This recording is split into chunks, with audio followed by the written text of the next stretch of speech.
हम लोग some basic concept of chemistry chapter का एक बहुत ही इंटरेस्टिंग और इम्पोर्टेंट टॉपिक शुरू करेंगे, जो कि अभी से लेकर 12th तक आपके काम आएगा। बहुत सारे न्यूमेरिकल्स उस पर आपके एग्जाम में आएंगे, टेस्ट में आएंगे स्कूल के, जिसका नाम है एनसीईआरटी के अकॉर्डिंग हेडिंग है reaction in solution. Reaction in solution की बात हम लोग करेंगे कि सॉल्यूशन जब आप प्रिपेयर करते हो तो उसमें उस सॉल्यूशन की जो कंसंट्रेशंस होती है, जैसे मोलैरिटी है, मोल फ्रैक्शन है, नॉर्मेलिटी है, मास परसेंटेज है, वॉल्यूम परसेंटेज है, स्ट्रेंथ ऑफ सॉल्यूशन है, इन सारी बातों की हम लोग चर्चा करेंगे इस टॉपिक में, जिसका नाम है रिएक्शन इन सॉल्यूशन। तो अभी हम लोग समझ लेते हैं कि पहले ये सॉल्यूशन क्या है। सबसे पहले हम लोग समझ लेते हैं ये सॉल्यूशन क्या है। एनसीईआरटी के अकॉर्डिंग हेडिंग जो है वो है रिएक्शन इन सॉल्यूशन। उससे पहले आपको एक बात समझनी होगी बेटा कि what is the solution. Solution क्या होता है? सॉल्यूशन, आपने मिक्सचर का नाम सुना होगा। मिक्सचर दो तरह के होते हैं बेटा, होमोजीनियस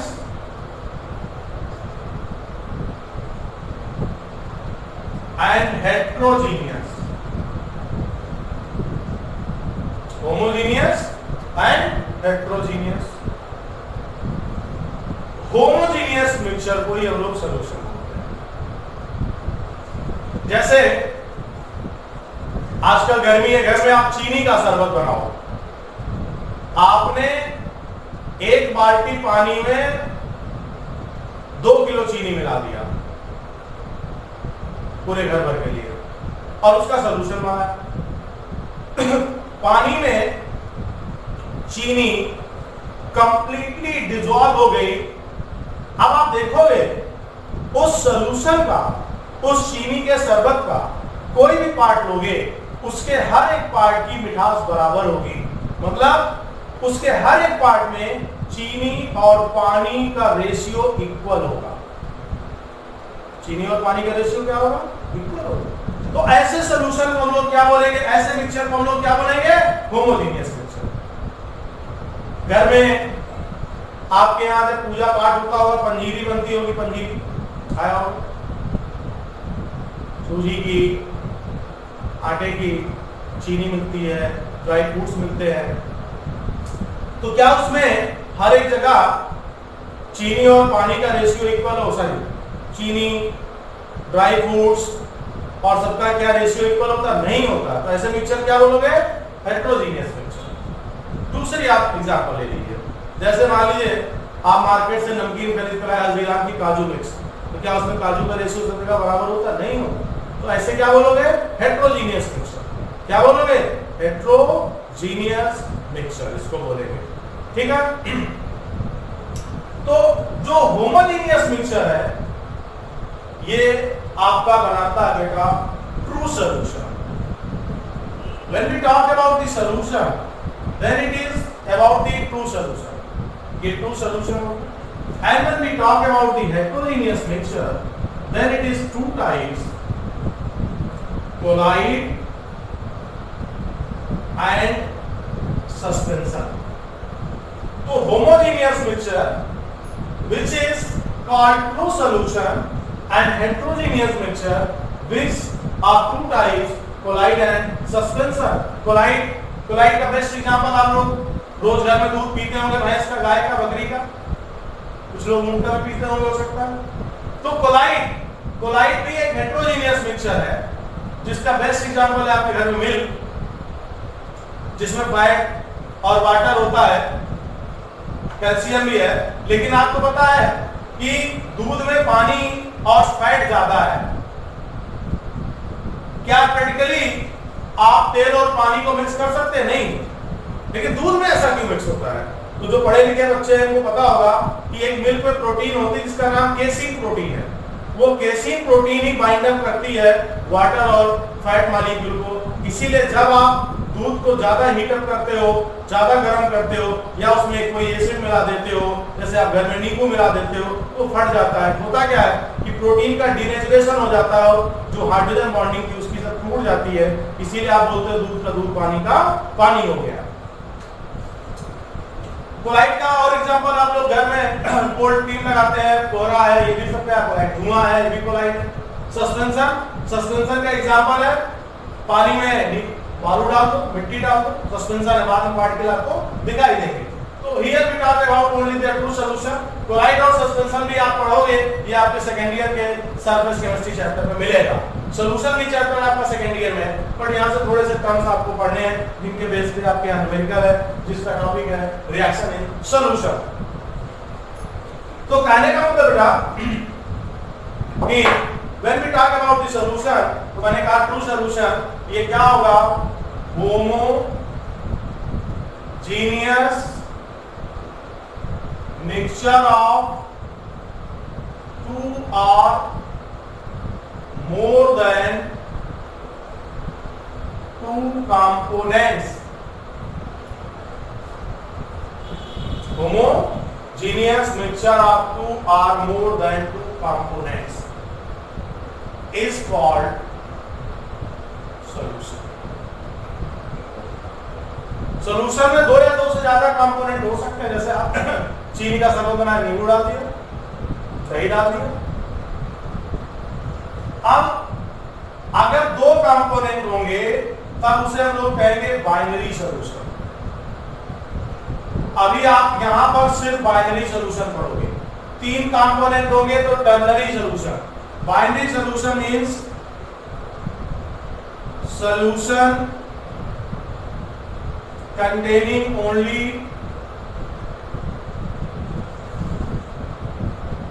two components. Clear? अब ये जो सॉल्यूशन जिसको हम बोल रहे हैं होमोजेनियस मिक्सचर होता है, इसका मतलब सिंगल फेज होता है। आप नोटिस करो, आप पानी में चीनी घोल लो और घुल जाने के बाद क्या आपको पानी और चीनी अलग अलग दिखते हैं? नहीं।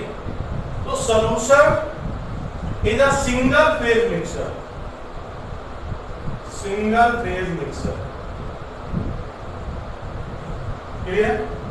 तो मैंने आपसे कहा कि यहाँ पर बाइनरी सॉल्यूशन पढ़ना है। Binary solution in solution containing two components, और यहाँ पर वो दो कंपोनेंट कौन होंगे? एक होगा सॉल्वेंट और एक होगा सॉल्यूट।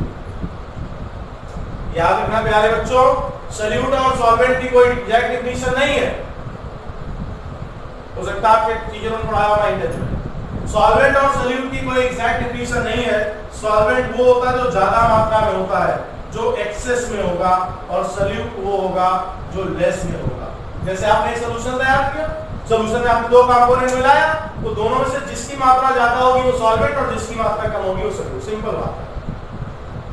जो ज्यादा मात्रा में वो सॉल्वेंट, जो कम मात्रा में वो सॉल्यूट होगा। लेकिन एक बात बहुत ही मजेदार यहाँ पर समझ लीजिएगा, अगर सॉल्यूशन में H2O है, आपने कोई सॉल्यूशन तैयार किया या आपको कोई सॉल्यूशन दिया गया, उसमें H2O है, अगर H2O है, either it is less, either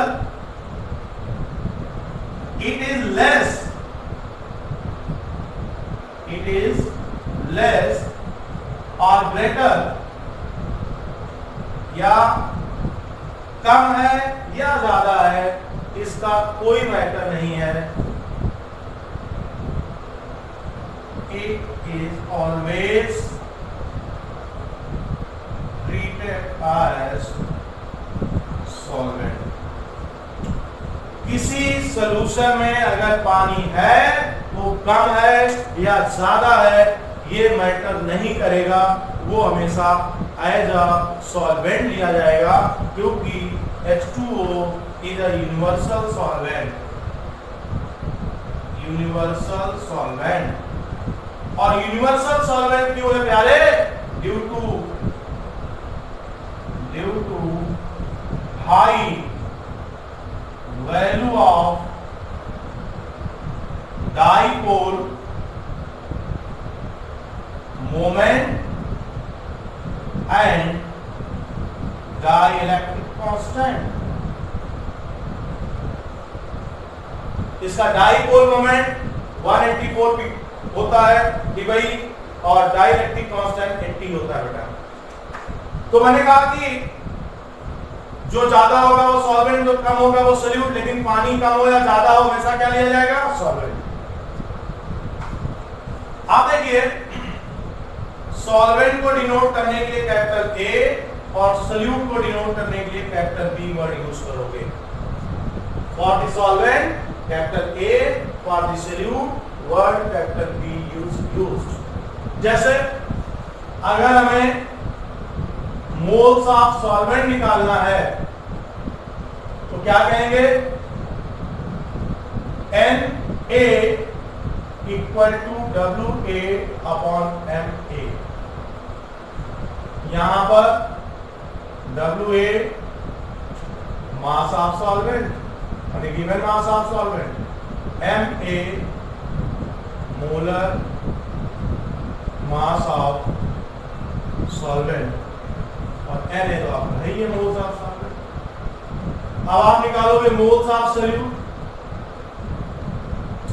NB equal to WB upon MB। WB क्या होता है? Moles of solute. MB क्या होता है? Molar mass of solute. ठीक बेटा, तो ये सॉल्यूशन के दो कंपोनेंट होंगे, एक सोल्यूट होगा और एक सॉल्वेंट होगा। क्लियर? सोल्यूट जो कम होगा, सॉल्वेंट जो ज्यादा होगा, लेकिन याद रहे अगर वाटर है तो water is always treated as a solvent. अब हम लोग देखेंगे इनके कुछ फार्मूले के बारे में चर्चा करेंगे।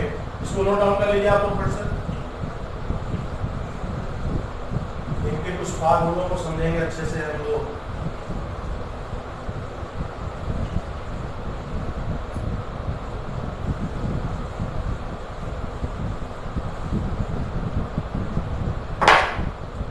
सबसे पहले हम लोग बात करेंगे कंसंट्रेशन ऑफ सॉल्यूशन कैसे निकालते हैं। उसके लिए सबसे पहला है मास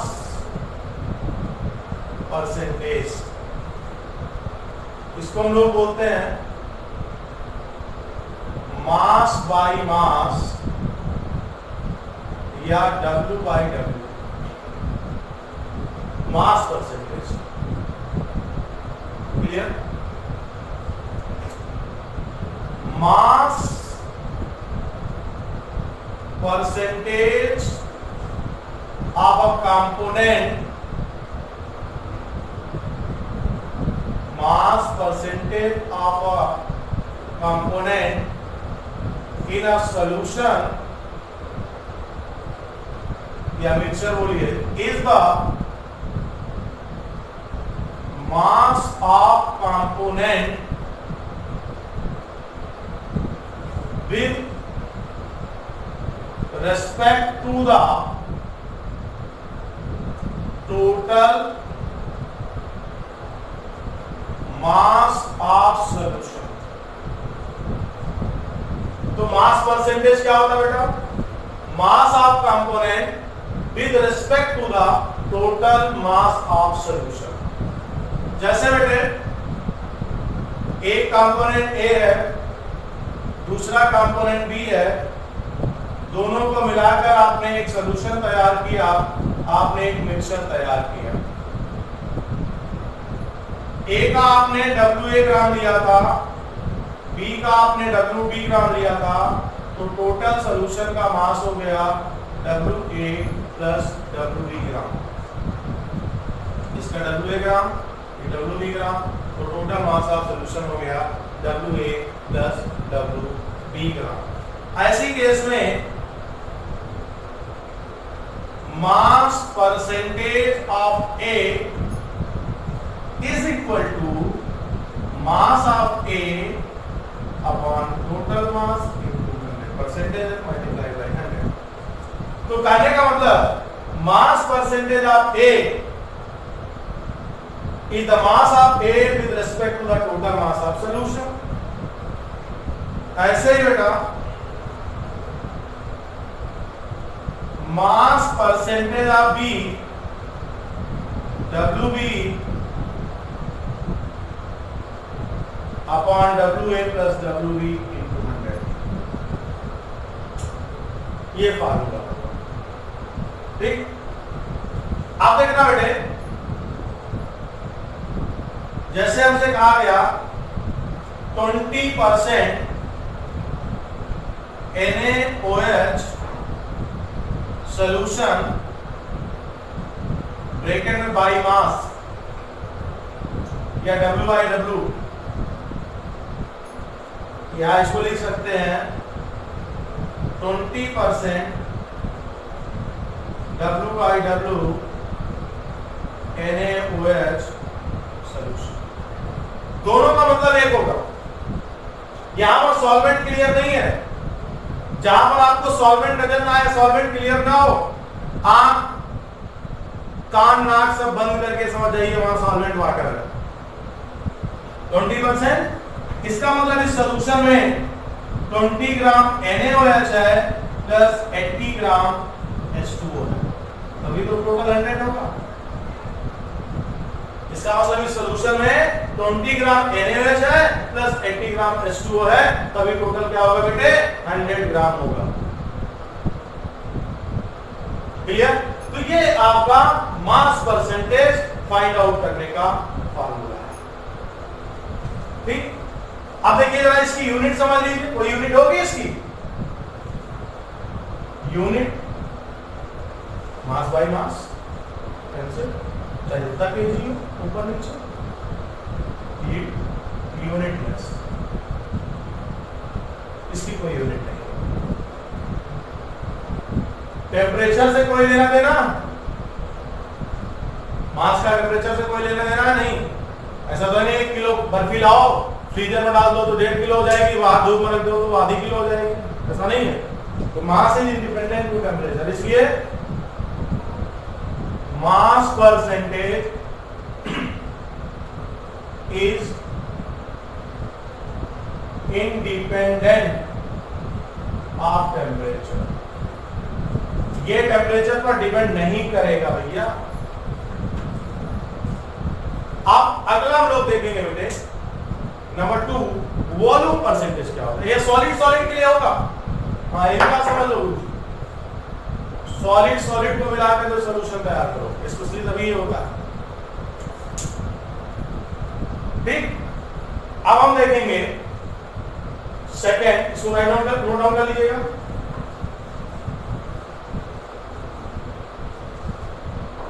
अब हम लोग सेकेंड देखेंगे volume percentage.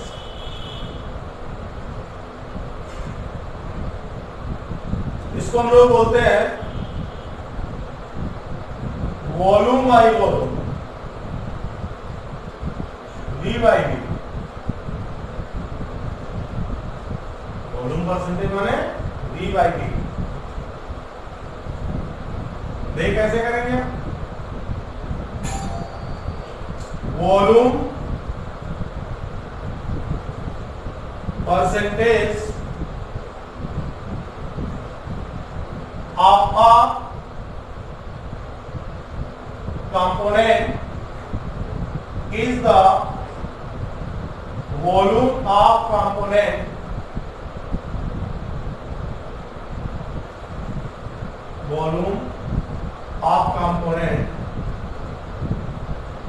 with respect to the total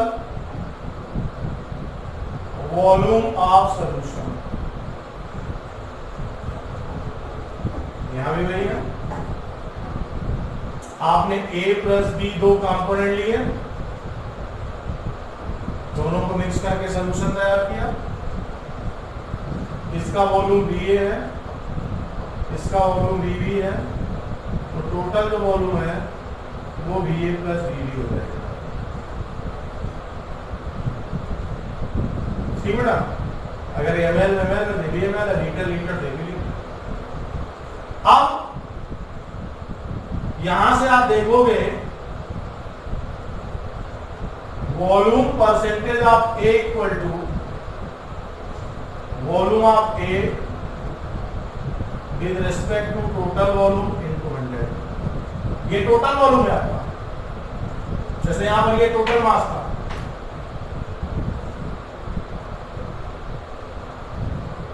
volume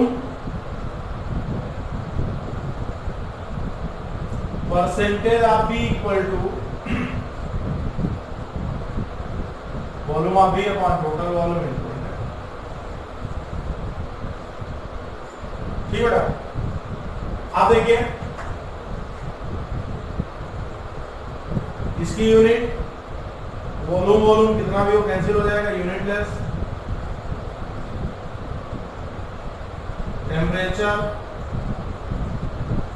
temperature independent.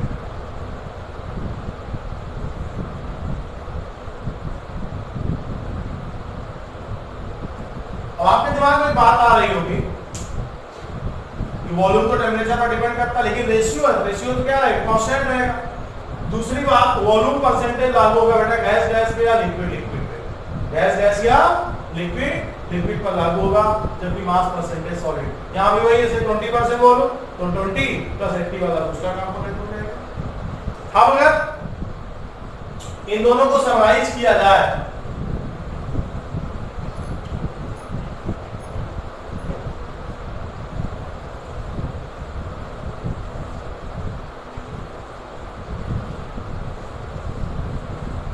तो देखिएगा mass percentage of a component is equal to mass of component। Component माने पार्ट जो मिलाया आपने, जो कंपाउंड आपने मिलाया है, total mass of solution. Component मतलब जो आपने कंपाउंड मिक्स किया होगा। ऐसे ही volume percentage of a component is equal to volume of component upon total volume of solution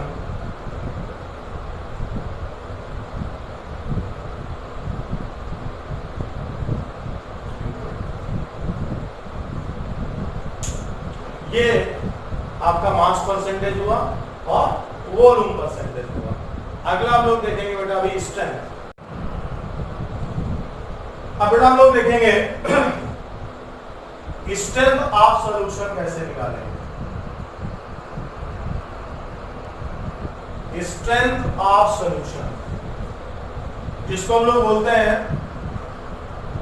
ग्राम पर litre, gram litre inverse. Strength of solution किसमें होगा, ग्राम लीटर इनवर्स में होगा। तो इसको डिफाइन करेंगे हम लोग, अमाउंट ऑफ सब्सटेंस ब्रैकेट में सॉल्यूट dissolved in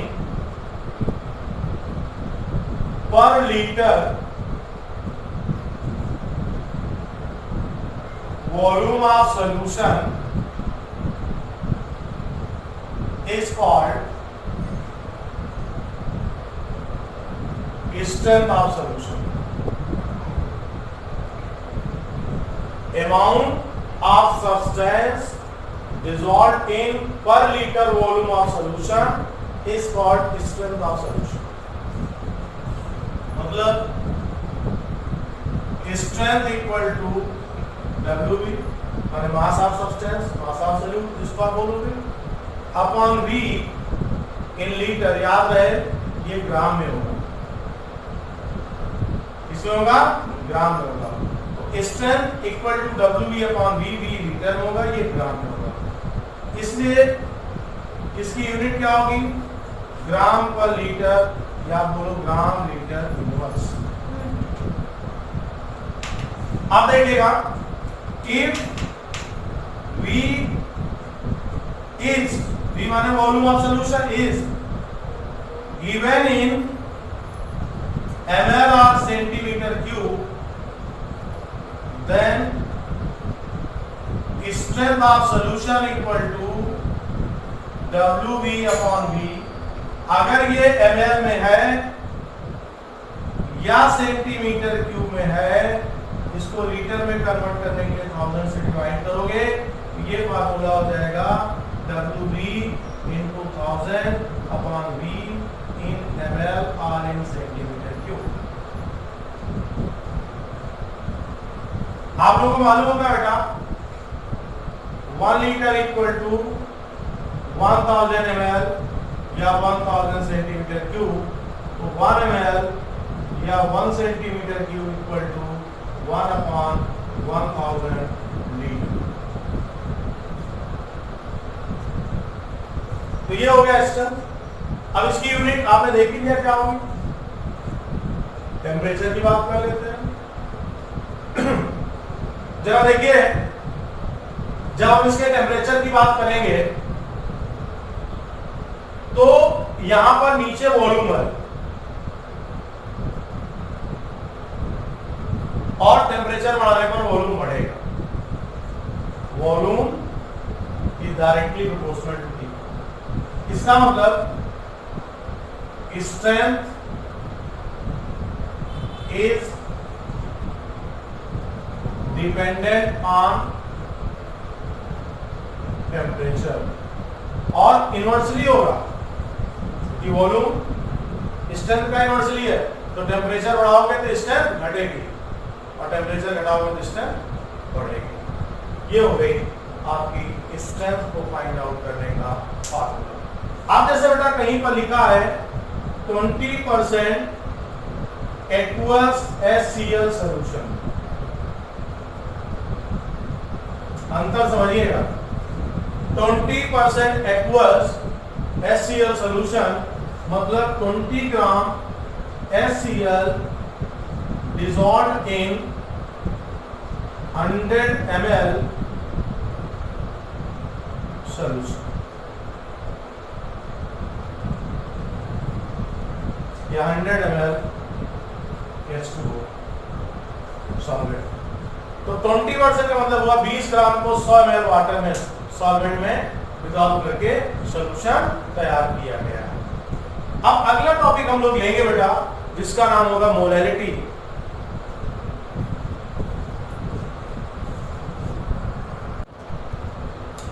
अब नेक्स्ट हम देखेंगे बेटा मोलैलिटी, इसको बोलते हैं molar concentration of solution. Molar concentration of solution means concentration in terms of mole per kg, concentration in terms of mole per kg। definition होगी number of moles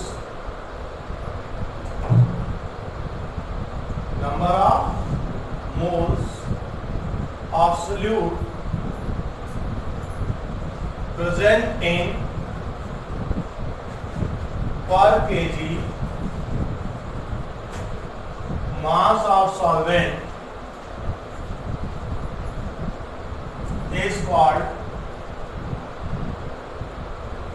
molality of the solution। number of moles of solute present in per kg mass of solvent is called molality of the solution। is called molality of the solution। क्या बोलेंगे बेटा उसको? molality of the solution बोलेंगे। ठीक, आप देखिएगा कि when we talk about the molality of the solution, तो in this scenario आप इसको सबसे पहले समझ लो कि डिनोट किससे करते हैं, denoted by small M, denoted by small. तो मोलैलिटी किससे डिनोट करोगे, स्मॉल एम से डिनोट करोगे। Molality small m equal to WB upon MB into WA kg। याद रखो बेटा, here B stand for solute and A stand for solvent, A stand for solvent, B stand for solute। तो W for mass, WB mass of solute, WA A stand for solvent, mass of solvent, और M for molar mass, B for solute, molar mass of solute।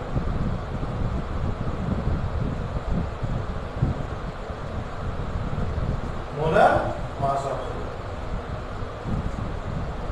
ये आपका formula बना। आप देखिएगा जरा, molality equal to, आपने पढ़ा बेटा कि mass by molar mass of solute equal to moles of solute.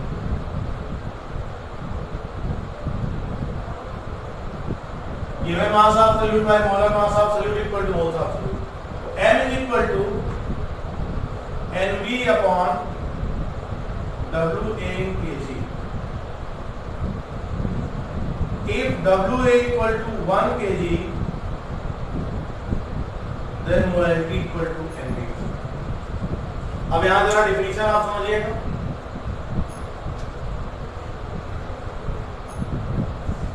Number of moles of solute dissolving per kg mass of solvent is called molarity of solution।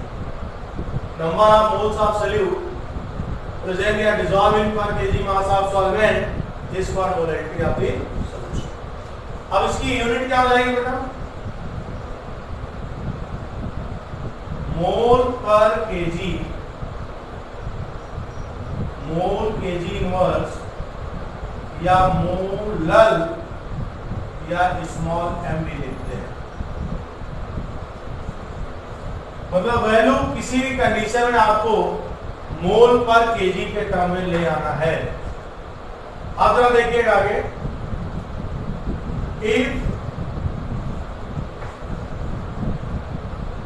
mass of solvent is given in gram, then molarity m equal to WB upon MB into WA। अगर ये ग्राम में given है, answer आपको KG में लाना, तो क्या करोगे आप 1000 से डिवाइड कर दोगे।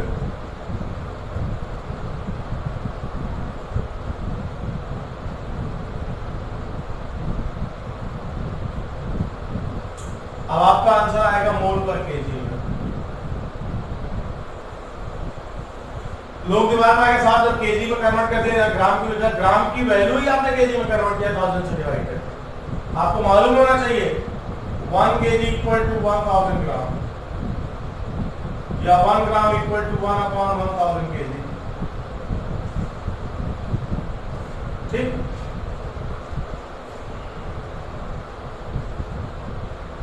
आप देखिए टेम्परेचर का क्या मतलब हो गया। इस फार्मूले में सब कुछ मास है, मास टेम्परेचर इंडिपेंडेंट है। तो molality is temperature independent, molality is temperature independent. अब बेटा अगर कहीं पर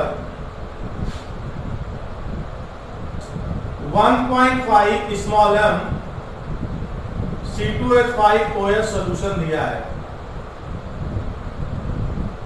या 1.5 मोलर C2H5OH सॉल्यूशन दिया है, इन दोनों का मतलब क्या होगा। 1.5 small m C2H5OH solution या 1.5 मोलर C2H5OH solution।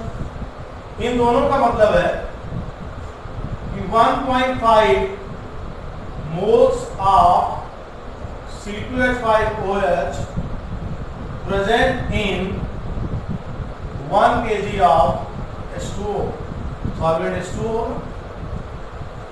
या आप ये कह लो कि 1.5 moles of C2H5OH present in 1 kg of solvent, और जहां पर सॉल्वेंट क्लियर नहीं होगा वहां पर सॉल्वेंट कौन होगा, वाटर होगा।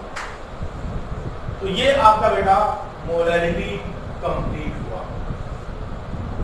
अब इसके बाद हम देखेंगे नेक्स्ट है molarity.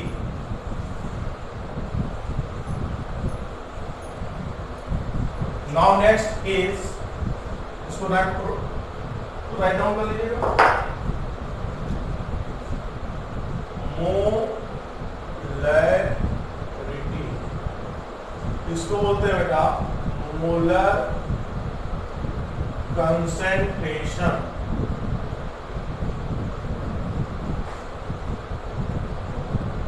Denoted by capital.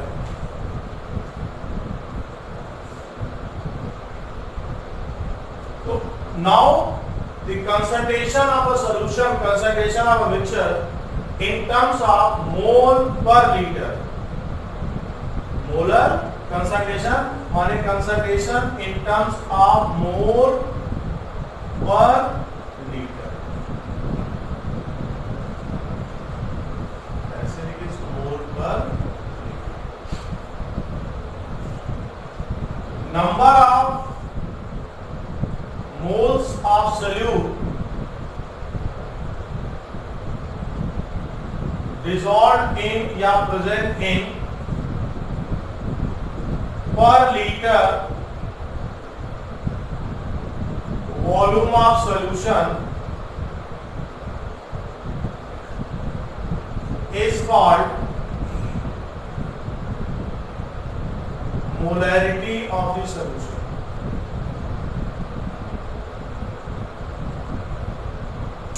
number of moles of solute dissolved in per liter volume of solution is called molarity of the solution। is called molarity of the solution means moles of solute dissolved in per liter volume of solution is called molarity of the solution। molarity capital M is equal to WV upon MV into V in liter। यहां पर WV mass of solute है, MV molar mass of solute है, V volume of solution है, volume of solution है, और किसमें होगा, litre में। तो WV अपॉन MV किसके होगा, NV के, मोल्स ऑफ सॉल्यूट। WV क्या है, गिवन मास ऑफ सॉल्यूट, और MV क्या है, मोलर मास ऑफ सॉल्यूट। तो अगर गिवन मास ऑफ सॉल्यूट को मोलर मास ऑफ सॉल्यूट से डिवाइड करोगे तो number of moles of solute मिल जाएगा। ये तो पहला फार्मूला। दूसरा, अब इसके प्लेस पर क्या हो जाएगा, NV अपॉन V लीटर। ये सेकंड फार्मूला हो गया। If V equal to 1 litre then molarity equal to NV। अब जरा समझिए यार, डेफिनेशन रखनी है नहीं रखनी है ना। क्या है definition, moles of solute dissolved in per liter volume of solution is called molarity of the solution। moles of solute dissolved in per liter volume of solution is called molarity of the solution। अब जरा देखिए बेटा, इसकी unit हमेशा क्या होगी, मोल पर litre या मोलिटर इनवर्स या मोलर या capital M. Temperature, it is temperature dependent. ये टेम्परेचर पर डिपेंड करेगा। क्यों करेगा भैया? क्योंकि वॉल्यूम है भाई। ठीक, आप देखिए बेटा, if V is given in mLr in centimetre cube, तो molarity equal to WV upon mv into V। V आपका ml या सेंटीमीटर क्यूब में है। आंसर आपको लाना लीटर में, आप 1000 से डिवाइड कर दोगे तो molarity equal to WV into 1000 upon mv into V in mLr in centimetre cube. But आपका आंसर आएगा मोल लीटर इनवर्स के टर्म। किसके टर्म बेटा? मोल लीटर इनवर्स के टर्म। अगर कहीं पर 0.5 कैपिटल M HCl सॉल्यूशन लिखा है या 0.5 मोलर HCl सॉल्यूशन लिखा है, तो दोनों का मतलब एक है कि 0.5 moles of HCl present in 1 liter of solution। 0.5 moles of HCl present in 1 liter solution। तो ये बेटा आपका हो गया जो है मोलैरिटी का फार्मूला। आप मोलैरिटी कैसे फाइंड आउट करेंगे? मोलैरिटी टेम्परेचर पर भी डिपेंड करेगी, क्योंकि मोलैरिटी में वॉल्यूम है। अब कुछ और इस फार्मूले से रिलेटेड थोड़ा सा इसको डेप्थ में और हम चलते हैं। इस फार्मूले को थोड़ा सा और देखते हैं क्या हम लोग कर सकते हैं।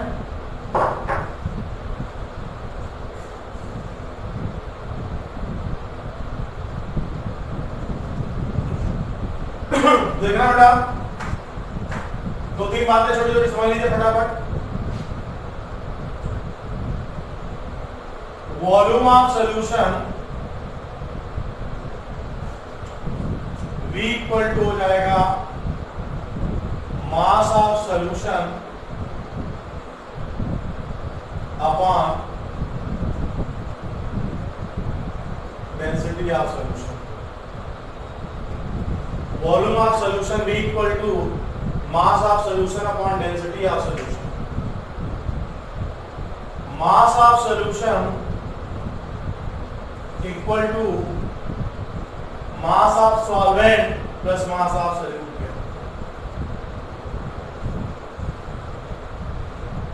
मास of solution equal to mass of solvent plus mass of solute. अगर ये दोनों नहीं दिए हैं, वॉल्यूम और डेंसिटी दिया है, तो mass of solution equal to volume of solution into density of solution, माने V इनटू D। अगर डायरेक्ट मास नहीं दिया है, ठीक। आप मान लीजिए कोई आपको क्वेश्चन दिया गया परसेंटेज में कि 20%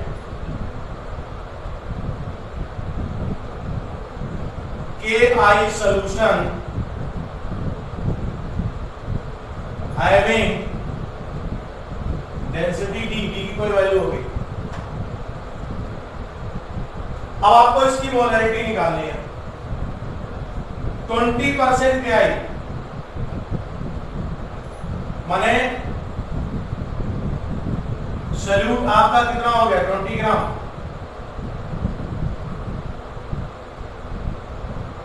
टोटल मास ऑफ सॉल्यूशन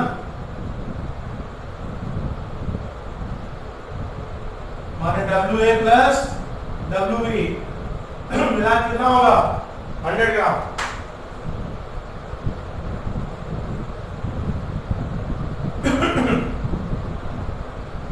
तो वॉल्यूम ऑफ सॉल्यूशन क्या मिलेगा बेटा, mass of solution upon density of solution. ठीक, आप जरा देखिए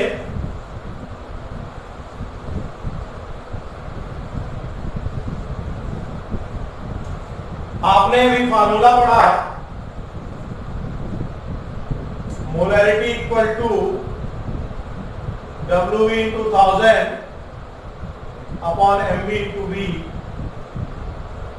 अगर ml या सेंटीमीटर, ये वॉल्यूम ml या सेंटीमीटर में आएगा। WV हो गया 20 क्या 20%, 20 इंटू 1000 अपॉन MV और V के प्लेस पर हो जाएगा 100/T, ये 10 हो जाएगा ना बेटा, डिवाइड करोगे तो मोलैरिटी इक्वल टू हो जाएगा 20 into D into 10 by molar mass of solute.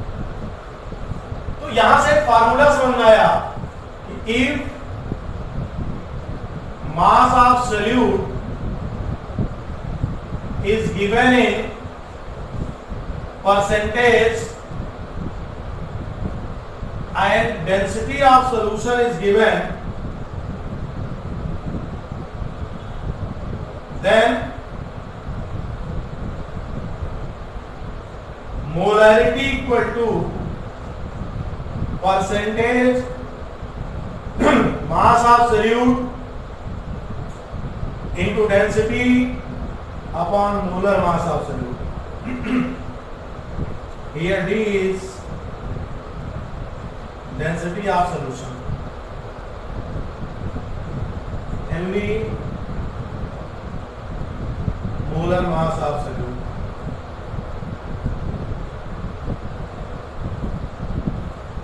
ये हो गया।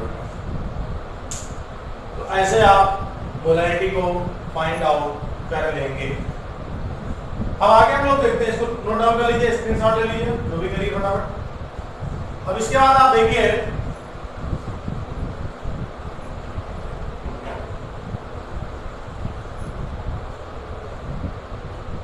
हम देखेंगे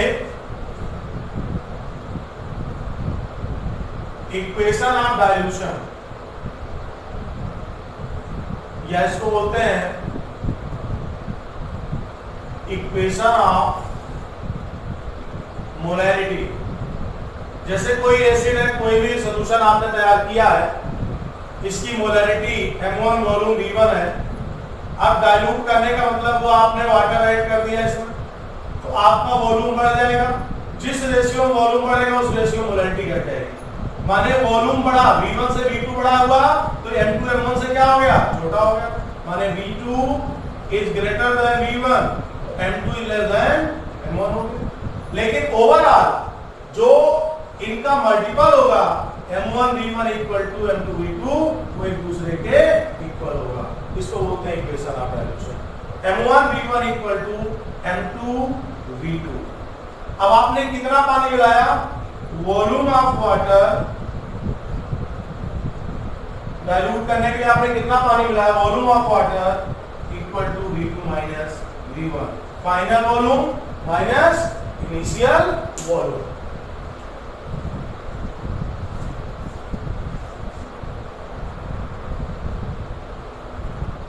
मोलैरिटी ऑफ अ मिक्सचर, किसी मिक्सचर की मोलैरिटी कैसे निकालो। जैसे A plus B plus C, हमने तीन कंपोनेंट को लिया, तीनों एसिड है, तीनों बेस है। एक सॉल्यूशन तैयार हुआ, या जिसको आप बोलोगे मिक्सचर तैयार हुआ। इसका वॉल्यूम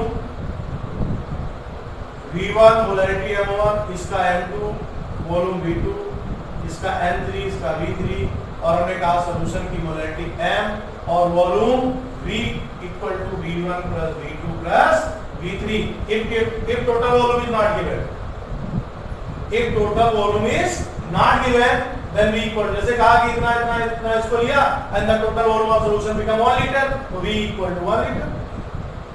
या सोल्यूशन बिकम 500 ml, तो V इक्वल टू 500 ml। जो भी अगर नहीं दिया तो आप ऐसे करोगे, दिया तो कोई बात नहीं। अब ऐसी कंडीशन में mv equal to m1v1 plus m2v2 plus m3v3, तो molarity of mixture m equal to क्या हो जाएगा, m1v1 plus m2v2 plus m3v3 divided by v।